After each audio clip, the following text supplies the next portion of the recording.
Movie की starting में हम यह देखते हैं, आज से हजारों साल पहले जब धरती पर अंतरिक्ष से एक मीटेरॉइड यानी कि एक उल्का पिंड टकराता है। ये उल्का पिंड अपने साथ एक बेशकीमती धातु दिलाया जिसका नाम है वाइब्रेनियम। ये वही वाइब्रेनियम है जिससे कैप्टन अमेरिका की शील्ड बनी है। इस वाइब्रेनियम के चारों तरफ 5 कबीले बस गए जो हमेशा आपस में लड़ते रहे और एक दिन एक योद्धा को चीता रूपी देवी दर्शन दिए। वो देवी उसे एक खास जड़ी बूटी के पास ले गई जो दिल के आकार की थी।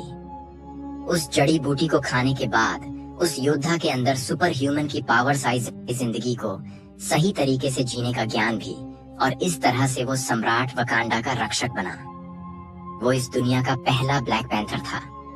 4 कबीलों ने ब्लैक पैंथर को स्वीकार किया, जबकि जबारी नाम का एक कबीला उसके खिलाफ हो गया और पहाड़ों में चला गया वाइब्रेनियम से वकांडा फला फूला। लेकिन वकांडा वासियों ने अपने आप को और वाइब्रेनियम को दुनिया से छुपा कर रखा। दुनिया उन्हें एक मामूली कबीला समझती है, जबकि वकांडा पूरी दुनिया में सबसे एडवांस टेक्नोलॉजीज उन्हीं के पास होती है। अब वक्त आता है सन 1909 का, जहां पर किंग टिचाका का, जो कि अब के नए सम्राट है, जो ब्लैक पैंथर भी है, वो कैलिफोर्निया अपने भाई के पास जाते हैं। दरअसल उन्हें पता चल गया होता है कि उनका भाई से वाइब्रेनियम को चुरा कर दूसरे लोगों को बेच रहा है। हालांकि किंग टिचाका इस आरोप से मना कर देता है, लेकिन उसे ये नहीं पता होता कि उसका जो बेस्ट फ्रेंड है वह किंग टिचाका का जासूस है, इसीलिए वो पकड़ा जाता है। अब कहानी आती है प्रेजेंट टाइम में, जहां पर किंग टिचाका का बेटा टीचाला अपने पिता की मौत से बहुत दुखी होता है। कैप्टन अमेरिका सिविल वॉर में हमने देखा था कि किंग जाकर सुकोविया गार्ड, जो कि एक अग्रीमेंट था एवेंजर्स के लिए, जिसके तहत एवेंजर्स को यूनाइटेड नेशन के अंडर काम करना था। जब किंग टिचाका उसके ऊपर भाषण दे रहे होते हैं, तभी एक बॉम्ब ब्लास्ट में उनकी मृत्यु हो जाती है और अब उनका बेटा टीचाला ही उनकी गद्दी का वारिस है। वो वापस वाकांडा आ जाता है, जहां पर उसकी एक्स लवर, जिसका नाम नाकिया होता है, जिसे कुछ लोग पकड़ कर ले जा रहे होते हैं, उसे टिचाला उन लोगों से छुड़ाता है। दरअसल नाकिया ने ऐसा जानबूझकर किया होता है, वह एक मिशन पर होती है। उसे वह बताता है कि उसके पिता अब नहीं रहे और कल उसका राज्याभिषेक है। वह चाहता है कि नाकिया भी वहां पर हो। वहीं दूसरी तरफ लंदन के म्यूजियम में एरिक स्टीवन नाम के एक आदमी को दिखाया जाता है। दरअसल इस म्यूजियम में वाइब्रेनियम से बना हुआ एक हथियार है।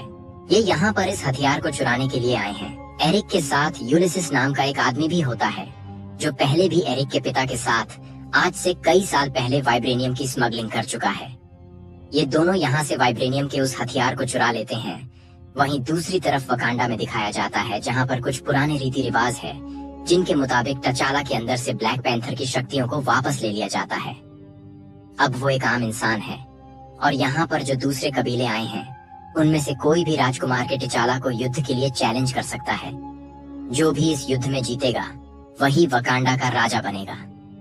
ये युद्ध या तो किसी की मौत से खत्म होता है या दूसरे योद्धा की हार मानने से। टिचाला के बीच में और दूसरे योद्धा के बीच में घमासान लड़ाई होती है। हालांकि टिचाला उसे मार सकता था, लेकिन टीचाला उसे हार मानने के लिए कहता है और इस तरह से टिचाला वकांडा राजा बन जाता है। अब टिचाला को वाइब्रेनियम से बनी दिल के आकार की उस खास जड़ी बूटी को पिलाया जाता है, जिससे उसके अंदर ब्लैक पैंथर की शक्तियां वापस आ जाती हैं। और अब टिचाला राजा बनने के बाद टिचाला को, यानी कि ब्लैक पैंथर को, पता चलता है कि लंदन के म्यूजियम से वाइब्रेनियम चुराया गया है। ये प्लान बनाते और इस प्लान के मुताबिक जब भी वो वाइब्रेनियम को बेचने की कोशिश करेंगे तो ये उन पर हमला करेंगे। और जब एरिक और यूलिसिस वाइब्रेनियम की डील कर रहे होते हैं तो वहाँ पर ब्लैक पैंथर आ जाता है। ब्लैक पैंथर यूलिसिस को पकड़ लेता है और जब यूलिसिस की इन्वेस्टिगेशन हो रही होती है, तब एरिक वहाँ पर एक ब्लास्ट करता है, जिसके पास वो यूलिसिस को वहाँ से छुड़ा लेता है। और जब वो उसे अपने साथ ले जा रहा होता है तो ब्लैक पैंथर उसकी तरफ कूदता है, लेकिन तब एक अनजान शक्ति उसे पीछे धकेल देती है। ब्लैक पैंथर देखता है कि एरिक के गले में एक गोल अंगूठी है, जिसे देखकर वो पूरी तरह से हैरान हो जाता है। वो वकांडा वापस आने के बाद ब्लैक पैंथर अपने पिता के उस दोस्त के पास जाता है, जो कभी उसके पिता के लिए जासूसी भी किया करती थी, जिनकी वजह से किंग टिचाका को उनके भाई की गद्दारी के बारे में पता चला था, जो कैलिफोर्निया में इलीगल तरीके से कई सालों पहले वाइब्रेनियम बेच रहे थे। ब्लैक पैंथर उनसे पूछता है कि आज मेरा जिस आदमी से सामना हुआ, उसने ठीक वैसी अंगूठी पहनी थी जैसे मेरे हाथ में है। ये मेरे दादाजी की अंगूठी है, ऐसा कैसे हो सकता है? वो ब्लैक पैंथर को बताते हैं कि आज से कई साल पहले तुम्हारे पिता के भाई को, यानी कि तुम्हारे चाचा को, कैलिफोर्निया में एक मिशन के लिए भेजा गया था। वहां पर उन्हें एक अमेरिकन लड़की से प्यार हो गया। उनका एक बच्चा भी हुआ, जहां पर तुम्हारे पिता ने मुझे अपना जासूस बनाकर तुम्हारे चाचा के पास भेजा था। मुझे पता चला कि वो वाइब्रेनियम चुरा रहे हैं। दरअसल वो इससे खतरनाक हथियार बनाना चाहते थे। वो चाहते थे कि वे इस पूरी दुनिया पर राज करें। और जब ये बात तुम्हारे पिता किंग टिचाका को पता चली कि उनका भाई वाइब्रेनियम चुरा रहा है, तो वो कैलिफोर्निया आए और उन्होंने अपने भाई से कहा कि तुम वकांडा वापस आ जाओ। तुम्हारे पिता का भाई मुझसे बहुत नाराज था। उसने मुझ पर गन तान दी और मेरी जान बचाने के लिए किंग टिचाका ने अपने भाई को मार दिया। पर उनकी मौत के बारे में कभी किसी को नहीं बताया गया। उनकी मौत के राज को हमेशा राज ही रखा गया। उनके बेटे को हम वहीं छोड़कर आ गए। वहीं दूसरी तरफ एरिक को दिखाया जाता है, जो यूलेसिस से, यानी जिसे उसने जेल से चुराया था, उससे कहता है कि मैं वकांडा जाना चाहता हूँ। यूलेसिस कहता है वकांडा कोई भी नहीं जा सकता। एरिक अपने होंठ के नीचे उसे एक नीला निशान दिखाता है और ये निशान सिर्फ वकांडा वासियों के पास ही होता है। क्योंकि एरिक वकांडा से है, वो वहाँ से भागना शुरू करता है, लेकिन एरिक उसे मार देता है और वकांडा आ जाता है, जहाँ पर वकांडा के बॉर्डर पर वो उन्हें यूलेसिस की बॉडी देता है। इसके बाद उसे टिचाला, यानी कि ब्लैक पैंथर के पास लाया जाता है। ब्लैक पैंथर को पता है कि एरिक ही उसके चाचा का बेटा है और वो भी एक वकांडा वासी है। एरिक उसे कहता है कि मेरे पिता को तुम्हारे पिता ने धोखे से मारा और इस गद्दी का असली वारिस मैं हूँ। वो ब्लैक पैंथर को युद्ध के लिए ललकारता है।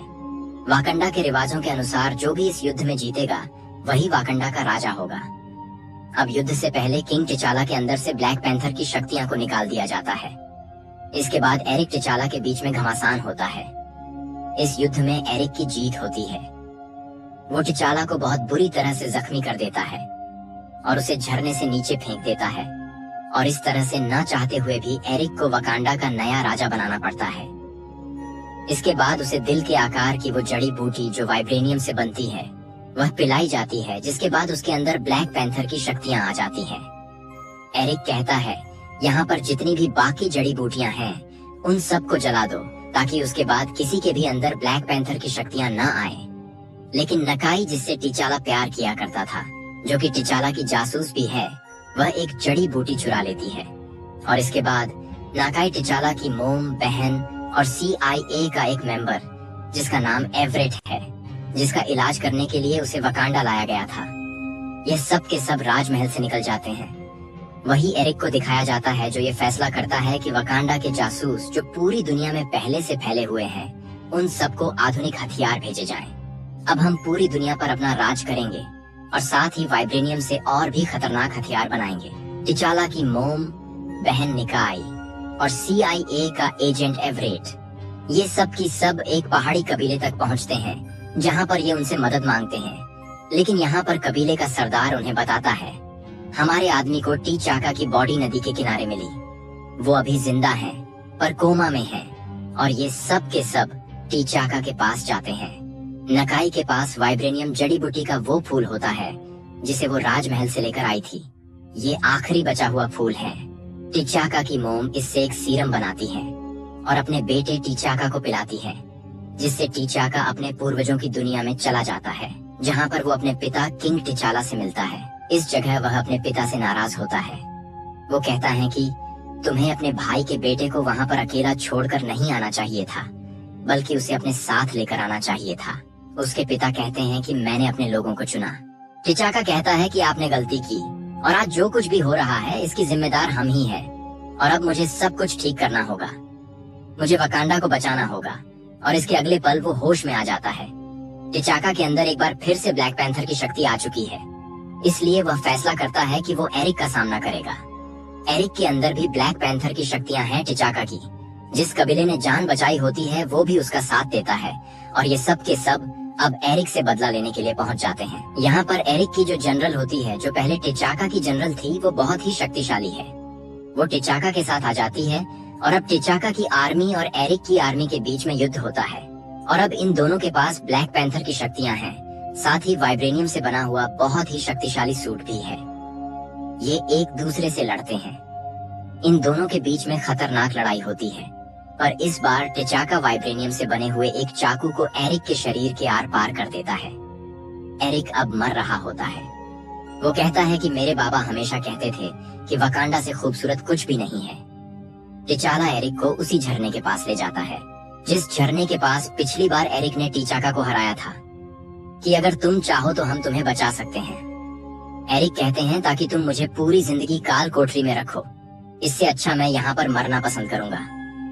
अब एरिक की मृत्यु हो जाती है। इसके बाद दिखाया जाता है ब्लैक पैंथर यानी टिचाका को, जो अपनी बहन को कैलिफोर्निया उस जगह ले जाता है जहाँ पर इनके पिता ने अपने भाई को मारा था। टिचाका ने इस पूरी जगह को खरीद लिया होता है। वो अपनी बहन को बताता है कि यहाँ पर वकांडा का पहला संपर्क सेंटर बनाएंगे, जिसे तुम और नाकाई संभालोगी और दुनिया की भलाई के लिए अपनी साइंस को, अपनी टेक्नोलॉजी को दुनिया के साथ साझा करोगी। और अब टिचाका यही बात यूनाइटेड नेशन के सामने कहता है। वो कहता है कि वकांडा अब पर्दे के पीछे नहीं रहेगा, बल्कि दुनिया के साथ अपने विज्ञान, अपने ज्ञान को बांटेगा, ताकि हम एक बेहतर दुनिया बना सके। और अब हमें दिखाया जाता है बकी बार्नस को, जिसका हाथ Captain America Civil War film में आयरन मैन ने उखाड़ दिया था। अब वो यहाँ पर पूरी तरह से रिकवर हो चुका है। आपको एरिक का कैरेक्टर कैसे लगा कमेंट करें। इस शानदार मूवी की कहानी यहीं पर खत्म होती है। लौटूंगा एक ऐसी ही शानदार कहानी के साथ। ये वीडियो आपको अच्छा लगा हो तो चैनल को सब्सक्राइब करें। मिलते हैं नेक्स्ट वीडियो में। धन्यवाद।